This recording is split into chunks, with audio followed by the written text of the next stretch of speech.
ये चैप्टर हो गया है खत्म कर दो। खत्म in the sense actual syllabus के हिसाब से, मतलब जो लोग अपना किताब पढ़ते हैं एनसीईआरटी के सिलेबस के हिसाब से 15% भी नहीं हुआ है ना। 85% टॉपिक बाकी था, बट इतना ही आपके सिलेबस से कट ऑफ किया गया है। नया सिलेबस अगर आप लोग के पास है तो मालूम होगा कि इतना ही पढ़ना था। एक्चुअली मैं इसमें कुछ छोटा छोटा टॉपिक और है बीच बीच में जो मैं पढ़ा दे रहा हूँ, बट ऐसे तो तीसरा चौथे लेक्चर में ही जहां तक आपके आने वाला था बोर्ड्स के एग्जाम में वो हो चुका है। मैंने एक्चुअल सिलेबस के हिसाब से हम लोग ने सिर्फ 15-20% इस चैप्टर में पढ़ा। ठीक है, तो कुछ कुछ बातें थिंग्स टू रिमेंबर करके लिख लो। कुछ कुछ बातें थिंग्स टू रिमेंबर। अब इसमें मैं क्या पढ़ाऊंगा थिंग्स टू रिमेंबर में? पूरा चैप्टर तो अब जितना नहीं आ रहा है उतना तो पूरा पढ़ाया नहीं जाएगा, बट जो जो छोटा मोटा चीज है जिसका काम आपको पढ़ सकता है लाइफ में, थोड़ा थोड़ा स्पीड में थोड़ा सा करके उसको लिख लेंगे। तुम लड़की कल आई थी तुम? क्यों? फिसल गए थे? तो तुम क्यों चली गई? ओ पिताजी से मिली। Very good. Things to remember पहला नंबर। हाँ जी, पहला नंबर थिंग्स टू रिमेंबर में एक आइसोमर था ब्यूटेन का। कॉपी में हम लोग ने बनाया था स्ट्रक्चरल आइसोमर्स ब्यूटेन का बनाया था ना। एक तो ये था, ये तो एन ब्यूटेन था, है ना, और एक और ये वाला था 1 2 3 यही था, है ना। ये एक आइसोमर था। ठीक है, इसका नाम क्या था? इसका नाम था 2 मिथाइल प्रोपेन था ना। ठीक है, अच्छा अब इसी को थोड़ा सा देख लो। ये आप लोग जैसे आइसोसेलेस ट्रायंगल पढ़ते हैं, इसको इस तरह से अगर बनाओगे तो ये बराबर दूरी पर ये दोनों साइड बन जाएगा। आ रहा समझ में? जो साइड जो है आइसोसेलेस ट्रायंगल में जैसे बराबर बराबर, इसी वजह से जो 2 मिथाइल प्रोपेन है इसको हम लोग आइसो ब्यूटेन भी कहते हैं। तो इसको थोड़ा सा याद रखना। ये आप ही के फ्रेंड पूछ रहे थे आइसो ब्यूटेन किसका नाम है, तो ये आइसो ब्यूटेन है। और कई बार ऐसा होता है कि ना यूपैक आयुपैक देगा ना कॉमन नेम देगा, कुछ और ही नाम जो है वो दे दिया जाएगा। उससे बच करके चलना है। केमिस्ट्री बायोलॉजी में आपको और मेरे को मालूम है जो चीज है किताब में वो आपको पढ़ना है ना। नाम आप फिजिक्स जैसा उसमें बहस नहीं कर सकते, फॉर्मूला कहाँ से आया नहीं आया। अब आयुपैक से भी नहीं, कॉमन नेम से भी नहीं, तो कुछ इस तरह से किसी किसी कंपाउंड का नाम आपको याद करना है। जैसे कल इथेनॉइक एसिड का लिखवाया था, कल या परसों शायद कल ही लिखवाया था, है ना। आयुपैक तो है ही ethanoic acid, common name acetic acid है, लेकिन ग्लेशियल एसिड भी नाम है। और कई बार ऐसे क्वेश्चन में ग्लेशियल एसिड ही पूछ लेता है। तो थोड़ा बहुत जो जो नाम है अलग से अपना थोड़ा सा याद रखना। ये isomer of butane, this is known as isobutane. 2 methyl propane तो हम लोग लिखे ही था आयुपैक, बट ये आइसोब्यूटेन के नाम से भी जाना जाता है। इसको थोड़ा सा नोट करके रख लेंगे। थिंग्स टू रिमेंबर में दूसरा नंबर देख लो। थिंग्स टू रिमेंबर में दूसरा नंबर थोड़ा सा देख लो। थिंग्स टू रिमेंबर में सेकंड नंबर थोड़ा सा देख लो। थिंग्स टू रिमेंबर में दूसरा नंबर पे देख लो। फंक्शनल ग्रुप पढ़े हम लोग 2-3 दिन से पढ़ रहे, है ना।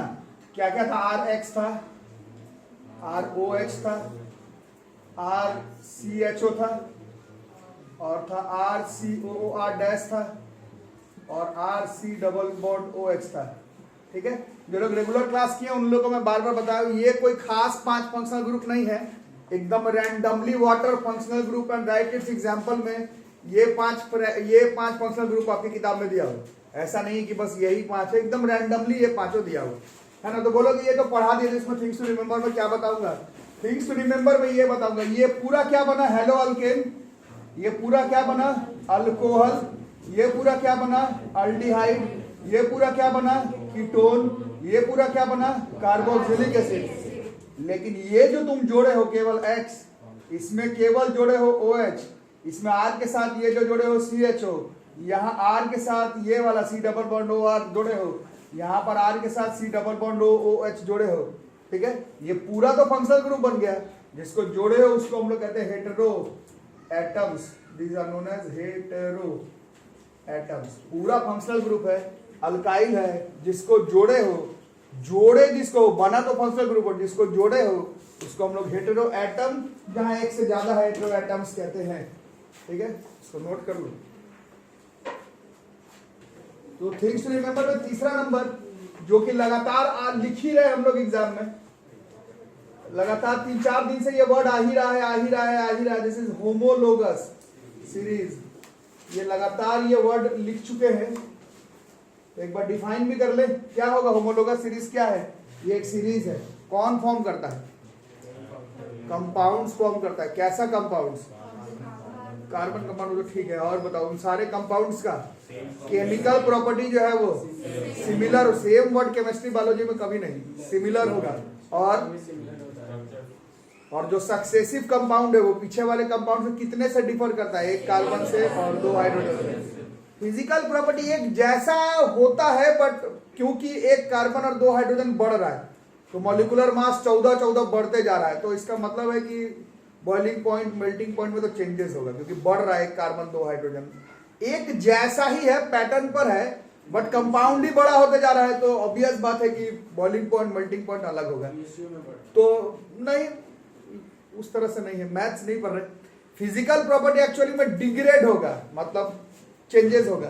केमिकल प्रॉपर्टी मोटा मोटी सिमिलर रहेगा, एक ही ग्रुप में फॉर्मेशन होगा, 1 कार्बन 2 हाइड्रोजन का डिफरेंस होगा, और कुछ कंपाउंड्स एक ही सीरीज में फॉर्मेशन होगा, उसी को हम लोग होमोलोगस सीरीज कहते हैं। ठीक है, तो टेस्ट में देख लेना एग्जाम में, what are homologous series and example sure आएगा इस बार, कोविड लेकर के नहीं। आपका जो जैसे नहीं होता तो भी होमोलोगस सीरीज हर बार आया था, और इस बार जिन लोगों के पास सिलेबस है एकदम पिन पॉइंट किया हुआ है कि होमोलोगस सीरीज आएगा ही, एकदम पिन पॉइंटेड टॉपिक है, उसको जरूर से आप लोग को देख लेना होगा। ठीक है, होमोलोगस सीरीज का डेफिनेशन लिख लेते हैं। तो होमोलोगस सीरीज का डेफिनेशन ऐसे तो कई बार लिख ही चुके थे, बट ऑफिशियली एक जगह लिख लो, series of compounds with similar chemical properties in which members differ from one another by additional CH2 group is called a homologous series.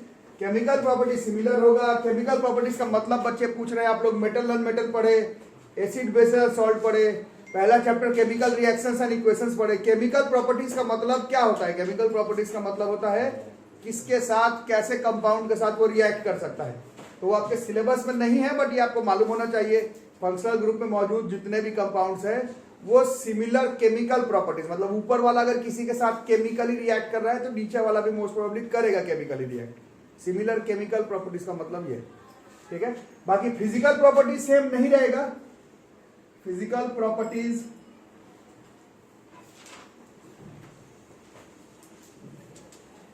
Like melting point, boiling point,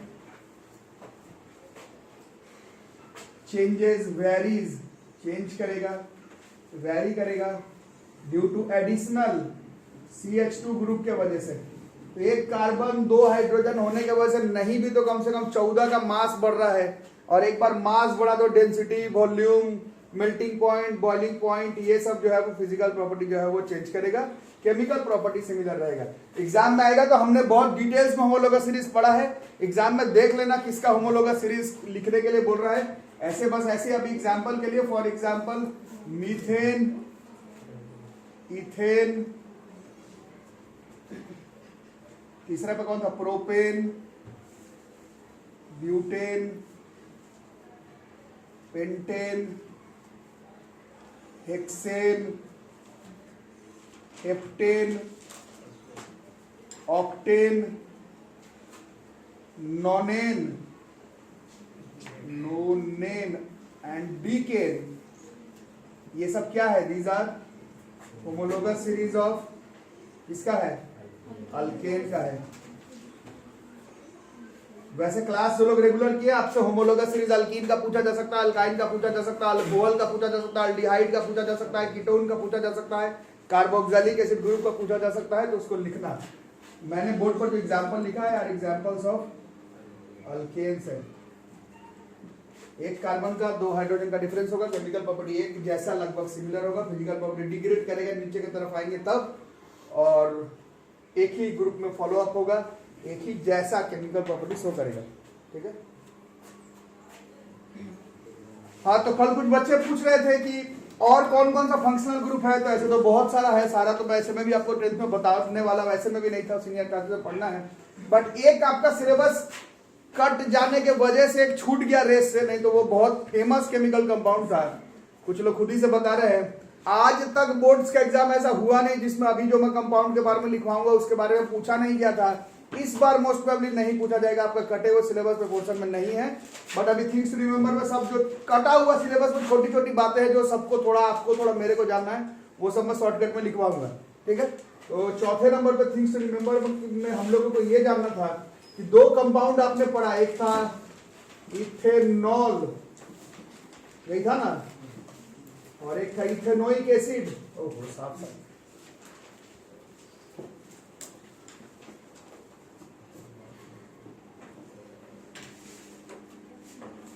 ठीक है, तो ये था इथेनॉल और यही था आपका इथेनोइक एसिड। एक बार मिला देना, तो ये इथेनॉल है और ये इथेनोइक एसिड, इन दोनों का बात हो रही है केमिकल रिएक्शन की। जैसे ही इथेनॉल और इथेनोइक एसिड को जब हम लोग रिएक्ट करवाते हैं in presence of few drops of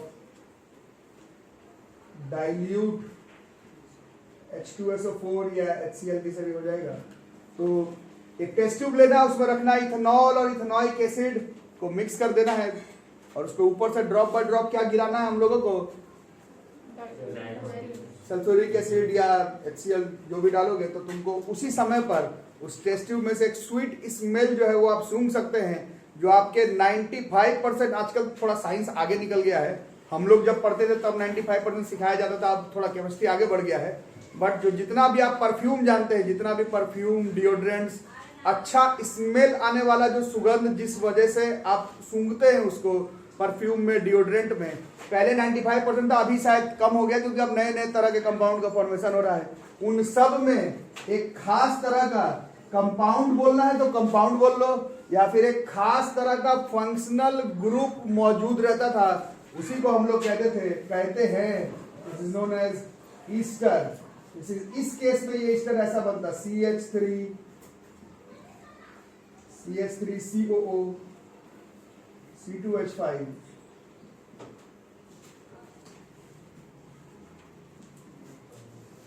ठीक है, दिस इज, ये इथेनॉल है, ये इथेनोइक एसिड है, few drops of dilute H2SO4।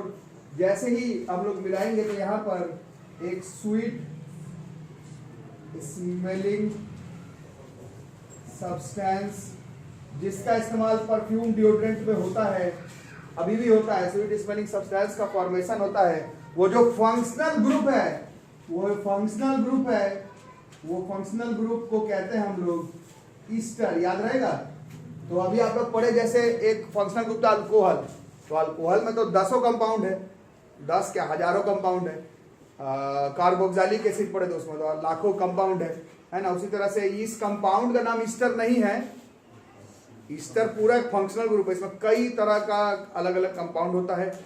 ये वाला जो बोर्ड पे लिखा हुआ है, ये आपके बुक में है एनसीईआरटी में, दिस इज इथाइल इथेनोएट है, इथाइल इथेनोएट, जैसा अल्काइल अल्कनोएट, ईस्टर होता है अल्काइल ग्रुप,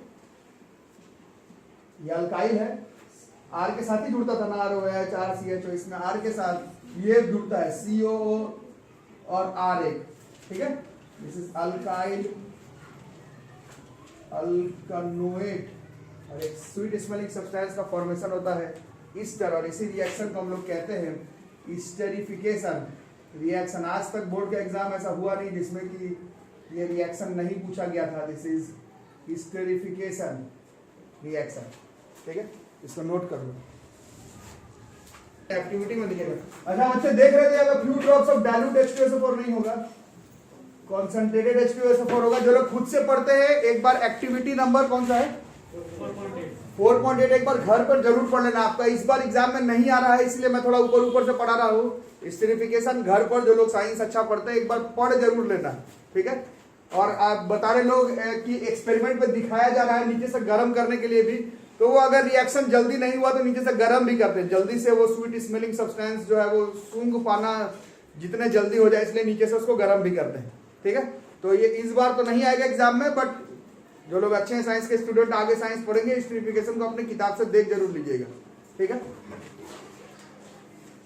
नेक्स्ट नंबर देखो थिंग्स टू रिमेंबर में, तो एक बड़ा सा कार्बोक्सिलिक एसिड लेना है C15H31COOH, है ना, कार्बोक्सिलिक एसिड। अभी लिखना बंद करके थोड़ा देख लो, ये ऐसे में भी आपके एग्जाम में आने वाला नहीं है, थोड़ा थोड़ा बस देख लो, थिंग्स टू रिमेंबर वाला क्लास, ठीक है। तो ये कार्बोक्सिलिक एसिड हम लोगों ने पढ़ा था, क्या था, RCOH था ना, RCOH था। तो ये देखो ये R जो है वो कितना बड़ा लिए 15 कार्बन का, C15H31COOH, ठीक है।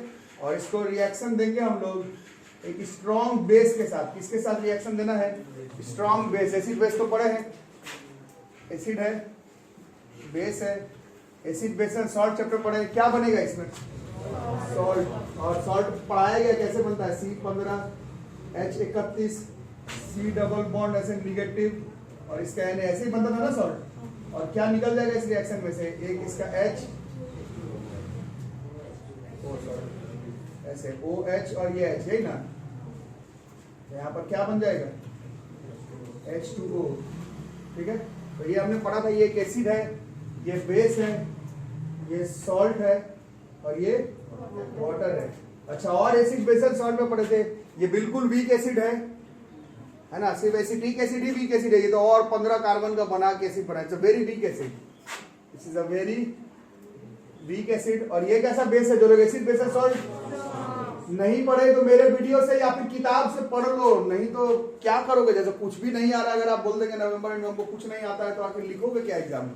सब एसिड बेस एंड सॉल्ट तो टीचर मान के चलेगा कि आपका पढ़ा हुआ था, अभी तो टॉपिक पढ़ाया जा रहा है।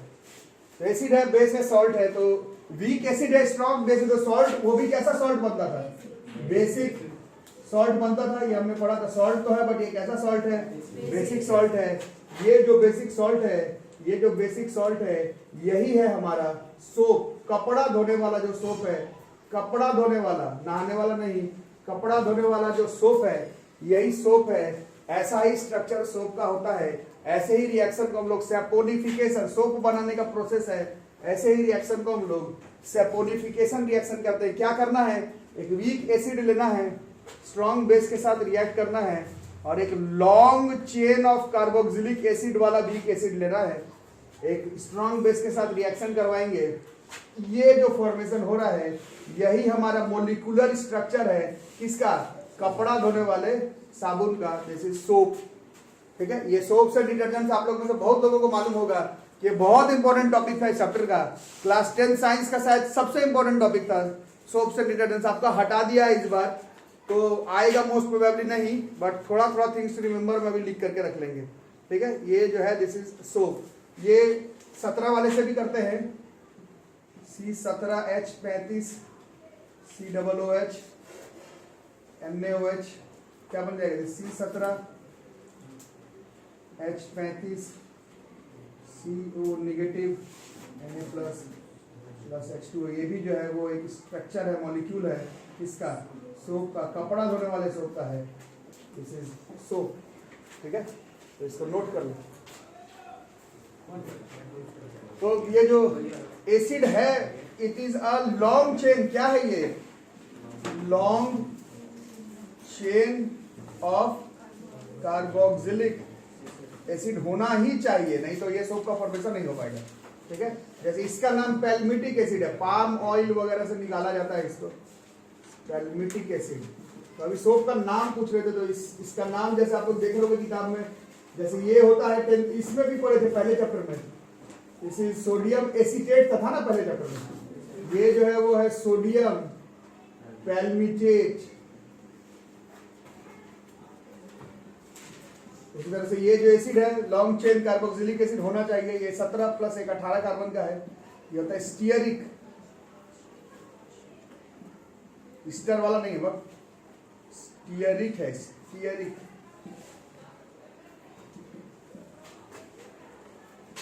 सोडियम स्टीयरेट,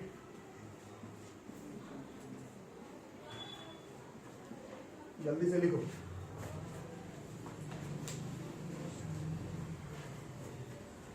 तो अभी कुछ बच्चे पूछ रहे थे, जैसे एसिड, जैसे बेस, जैसे सॉल्ट, वैसे ही दिस इज सोप।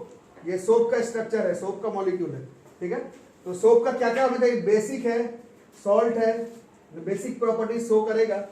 इसी में हम आगे थोड़ा सा देखेंगे सोप का स्ट्रक्चर, स्ट्रक्चर ऑफ सोप। किताब निकालो अपना, क्या किताब तो बेच दिए। ऐसे नहीं करना है, ऐसे नहीं करना है। स्ट्रक्चर ऑफ सोप देखेंगे, सोप का स्ट्रक्चर निकालो। पेज नंबर निकालो भाई 75, page number 75, page number 75। Soap का मॉलिक्यूल दिख रहा होगा, दिख रहा है सोप का मॉलिक्यूल। देखो यार सोप का मॉलिक्यूल लिखा हुआ उसमें। अरे सोप का मॉलिक्यूल नहीं दिख रहा है, सोप का मॉलिक्यूल दिख रहा होगा। देखो एक बार सोप का मॉलिक्यूल ये ऐसा है, जैसे अभी क्या बनाए थे तुम, जैसे क्या बनाए थे, सोडियम स्टीयरिएट, सोडियम पैल्मिटेट, है ना। तो इस तरह से ये C और H का जो बॉन्ड है वो इस तरह से शो करते हैं हम लोग। पूरा 15-17 बनाने की जरूरत नहीं है, बट ये कार्बन और हाइड्रोजन का बॉन्ड है। और क्या बच गया साथ में, C15 था, H31 था, और क्या था C निगेटिव, Na पॉजिटिव। मतलब ये इसका आयोनिक एंड है। क्या, कौन सा एंड है ये इसका, आयोनिक एंड। तो ऐसा समूह ऐसे बना देते हैं, COO निगेटिव, Na पॉजिटिव। ये वाला क्या है, ये वाला लॉन्ग चेन हाइड्रोकार्बन, जो हाइड्रोकार्बन का चेन है 15-31 का, वो यहाँ पर दिखेगा हाइड्रोकार्बन। और ये जो मुंह है ऐसा काला काला कर दिए, वो इसका क्या शो करेगा, आयोनिक एंड। याद रहेगा कि भूल जाओगे, अभी इस बार नहीं आएगा बोर्ड्स में, बट थोड़ा सा जानना है सोप किसको बोला जाता है। इसको टैडपोल लाइक स्ट्रक्चर कहते हैं केमिस्ट्री में हम लोग। टैडपोल लाइक, मेंढक का बच्चा जैसा स्ट्रक्चर इसको माना जाता है ना। टैडपोल लाइक स्ट्रक्चर, बोलो मेंढक बच्चा जैसा लग नहीं रहा देखने में, तो अब जाके देखो मेंढक का बच्चा, वो तुम्हारे ऊपर है कि तुम कब देख लेते हो। जब देख लो तो मच्छर जैसा नहीं लग रहा है, मछली जैसा नहीं लग रहा है। हाँ, स्पर्म कोई बोल रहा है, स्पर्म का स्ट्रक्चर जो है इस तरह से होता है। बट क्योंकि केमिस्ट्री की बात है, बॉन्डिंग वगैरह शो करने से स्पर्म नहीं बोल पाओगे, क्योंकि बॉन्ड एक्चुअली में बड़ा बनता है ना। बट स्पर्म का स्ट्रक्चर जैसा बोलता है लोग, बट ये this is known as tadpole like structure. Tadpole, मेंढक का बच्चा का स्ट्रक्चर जैसा बनता है सोप का स्ट्रक्चर। याद रहेगा, इसमें ध्यान से देखो, क्योंकि ये चीज बहुत डिटेल्स में पढ़ना था, बट हमारे पास नहीं है टाइम। थिंग्स टू रिमेंबर में थोड़ा थोड़ा करके बता रहा हूँ, इसको एनालाइज करना, याद करने का ट्राई करना। ये वाला जो पोर्शन है, ये वाला जो पोर्शन है, कौन सा वाला पोर्शन, लॉन्ग चेन जो हाइड्रोकार्बन चेन है, यह हाइड्रोफोबिक होता है। हाइड्रोफोबिक, फोबिक का मतलब डरने वाला, हाइड्रोफोबिक पानी से डरता है। कौन, ये वाला जो पोर्शन है हाइड्रोफोबिक है, पानी के साथ नहीं अटैच करेगा, बट जो डर्ट है, ऑयल है, फैट्स है, अनसेचुरेटेड फैट्स, उन सबको क्या करता है ये पोर्शन, हाइड्रोफोबिक है, पानी से अट्रैक्ट नहीं करेगा ये वाला पोर्शन। आ रहा समझ में, पानी के साथ तो अट्रैक्ट नहीं करेगा, बट किसको अट्रैक्ट करेगा, डर्ट को, ऑयल को, इन सबको अट्रैक्ट करेगा।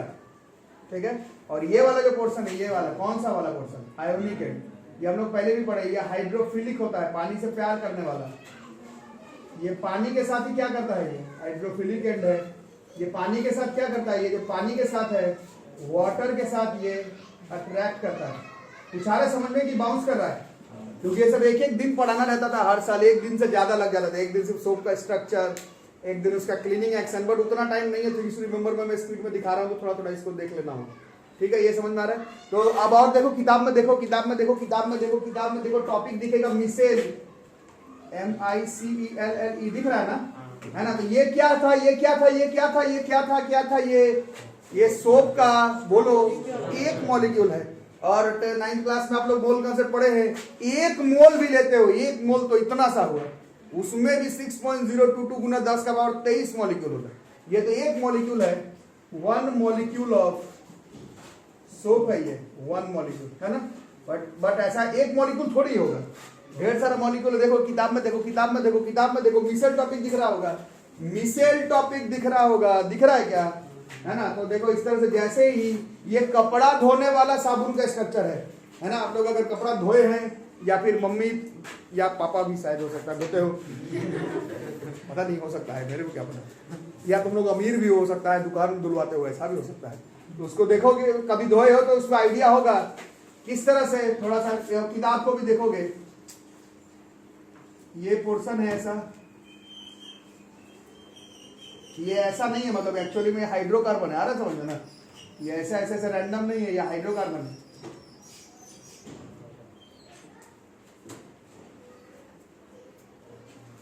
ठीक है, ये हाइड्रोकार्बन है, इसमें आयोनिक वाला एंड ऊपर है, है ना। ये वाला एंड जो है वो आयोनिक वाला एंड ऊपर है, तो ये आयोनिक एंड किसके साथ अटैच रहता है, पानी के साथ। और ये देखो ये ऐसे जैसे स्पर्म टाइप का लग रहा है बट है नहीं, एक्चुअली में कार्बन का बॉन्ड है, ये समझ में आ रहा है ना, ये बॉन्ड है कार्बन का, ये कार्बन का बॉन्ड है C और H का, है ना। ये किसको पकड़ता है, अभी बात हो रहा था, ये डार्ट ऑयल को पकड़ता है। और ये भारी भी होगा क्योंकि 15 कार्बन है, 31 हाइड्रोजन है, तो नीचे की तरफ लेके जाएगा, पानी के साथ फंसा हुआ भी रहेगा। फंसा के कौन रखेगा इसको, ये जो है आयोनिक वाला एंड क्या करके रखेगा, इस मॉलिक्यूल को पानी के साथ फंसा करके कौन रखता है, आयोनिक एंड। लेकिन भारी तो है ही, भारी होने से तुम रोक नहीं सकते, 15 कार्बन 31 हाइड्रोजन कम से कम है, उससे ज्यादा रहता है, वो भारी है। वो किस तरफ जाएगा, थोड़ा सा नीचे की तरफ। और वो किसको पकड़ के रखेगा, वो जो डर्ट ऑयल है, जो कपड़ा को जैसे ही पानी में डालोगे, कपड़ा जो गंदा कपड़ा है तुम्हारा, उसमें से जो डर्ट वाला पोर्शन है, कुछ डर्ट ये पकड़ेगा, कुछ डर्ट ये, कुछ डर्ट ये, कुछ डर्ट ये, कुछ डर्ट ये, इस तरह से। तो धीरे धीरे धीरे जो डर्ट को पकड़ करके इस तरह से यहाँ पर ये डर्ट को पकड़ के ले आता है कौन, ये एक सोप का मॉलिक्यूल था, ढेर सारा सोप का मॉलिक्यूल होगा तो बनाएगा मिसेल। और ये मिसेल क्या करेगा, ये पानी में जब तुमने अपना गंदा कपड़ा डाला उसमें से डर्ट को पकड़ करके रखेगा इस तरह से। और क्योंकि ये भारी है तो पानी के बीचों बीच में लेकर के जाएगा। और कपड़ा धोए हो तो मालूम होगा धीरे धीरे पानी क्या होने लगेगा, धीरे धीरे पानी जो है वो आपका गंदा होने लगता है। क्यों, यही सोप का जो स्ट्रक्चर है मिसेल, वो गंदा को क्या कर रहा है, एक जगह पर, एक जैसे ये कुछ बना है, कुछ यहाँ पकड़ा, कुछ ऐसा पकड़ा है, कपड़ा क्या होने लगेगा, कपड़ा जो है वो तुम्हारा साफ होने लगेगा और सोप अपना इफेक्ट दिखाएगा। इस तरह से मिसेल क्या करता है, क्लींसिंग एक्शन शो करता है। This is how micelle forms और you can say soap forms cleansing action. It's a famous topic of science. इस तरह से क्लींसिंग एक्शन शो होता है, ठीक है। और 9th क्लास में आप लोग एक टॉपिक पढ़े थे, कौन सा टॉपिक था, अरे वो वाला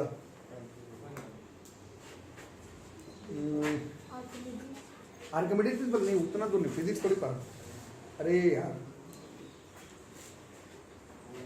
हाँ, तो 9th क्लास में हम लोग पढ़े थे soap solution is an example of, 9th class में था सोप सॉल्यूशन किसका एग्जांपल था, soap solution was an example of colloidal solution. तो ये कोलोइडल सॉल्यूशन का एग्जांपल है, कोलोइडल सॉल्यूशन का example, soap solution, colloidal solution, ठीक है। ये समझ गया यहाँ तक, ठीक है। अब इसमें जो चीज बताऊंगा उसको थोड़ा सा फटाफट सुनना, एनालाइज करना, ठीक है। यहाँ तक हो गया क्लींसिंग एक्शन, ये सब अब शॉर्टकट में पढ़ना, तुम्हारे एग्जाम में नहीं आने वाला, थोड़ा सा बस मालूम होना चाहिए, ठीक है। तो एक छोटी सी बात ये बच गई कि ये जो सोप है इसका ये वाला पोर्शन देख रहे हो, ये कैसा पोर्शन है, ये वाला पोर्शन जो है वो आयोनिक एंड है, ठीक है। क्लींसिंग एक्शन आ गया होगा मोटा मोटी समझ में। अब होता क्या है, आपके मेरे घर पे जो पानी आता है, आपके घर में जो, मेरे घर में और आपके घर में जो पानी आता है वो कैसा वाटर होता है, हार्ड वाटर या सॉफ्ट वाटर, हार्ड वाटर होता है। हार्ड वाटर को हार्ड वाटर क्यों कहते हैं, क्योंकि उसमें जब जमीन के नीचे से वो पानी आता है तो कुछ जो सॉल्ट्स भी उस पानी के साथ मिल कर आ जाता है। उस सॉल्ट्स में कौन सा पोर्शन रहता है, सॉल्ट्स में कैल्शियम, आप लोग खुद बता रहे, कैल्शियम मैग्नीशियम का पोर्शन रह जाता है। समझ में आ रहा है क्या बोल रहा हूँ। तो आपके घर में जो पानी आता है हार्ड वाटर, उसमें जो डिजॉल्व सॉल्ट्स आता है, उसमें जो कैल्शियम मैग्नीशियम का जो पोर्शन रहता है वो इसके आयोनिक एंड के साथ रिएक्ट कर जाता है। समझ में आया, बाउंस कर गया, क्या समझे। हार्ड वाटर जो आपके मेरे घर में आता है उसमें जो डिजॉल्व सॉल्ट्स है पानी में, उस डिजॉल्व सॉल्ट्स में जो आयोनिक पोर्शन जो मेटल का है, कैल्शियम का, मैग्नीशियम का, पोटेशियम का, सोडियम का भी रहता है, वो सब किसके साथ रिएक्ट कर जाता है, वो सब जो इस सोप के मॉलिक्यूल का जो आयोनिक एंड है उसके साथ रिएक्ट कर जाएगा। समझ में आ रहा बात। तो इसका काम तो कुछ और था ना, इसका काम ये थोड़ी था कि पानी में मौजूद, हार्ड वाटर में मौजूद सॉल्ट के साथ रिएक्शन करने का इसका काम थोड़ी था। तो ये क्या करेगा, मतलब जैसे तुम अगर 10 यूनिट लिए तो जो 10 यूनिट को काम करना था पानी में तुम्हारा गंदा साफ करने का, उसमें से 4 यूनिट तुम्हारा ना चाहते हो भी कहाँ चला जा रहा है, वो हार्ड वाटर में डिजॉल्व सॉल्ट के साथ रिएक्ट करने में बर्बाद हो रहा है। इस वजह से तुम्हारा सोप ज्यादा बर्बाद होगा कपड़ा धोने में। समझ में आ रहा है, बाउंस कर गया, ठीक है। तो उसको स्कम कहते हैं, किसको कहते हैं, स्कम जो है वो क्या हो गया, ये जो हार्ड वाटर में मौजूद डिजॉल्व्ड सॉल्ट्स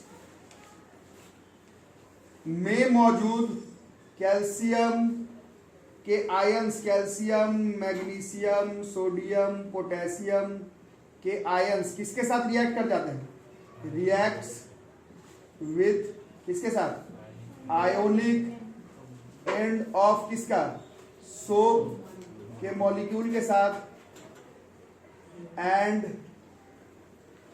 प्रिपेयर्स,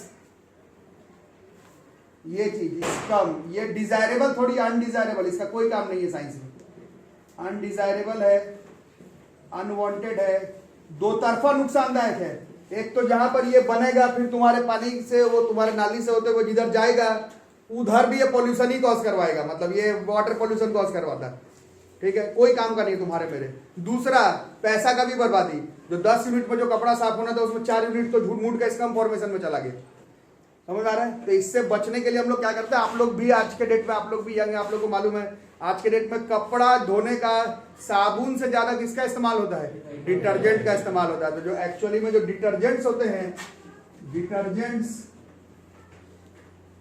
आर, इसमें भी लॉन्ग चेन होता है, long chain acids, long chain क्या था, लॉन्ग चेन एसिड ही था ये, लॉन्ग चेन, ये एसिड का ही पर्सन था ना, एसिड में से आया था, लॉन्ग चेन कार्बोक्सिलिक एसिड्स का नहीं रख करके,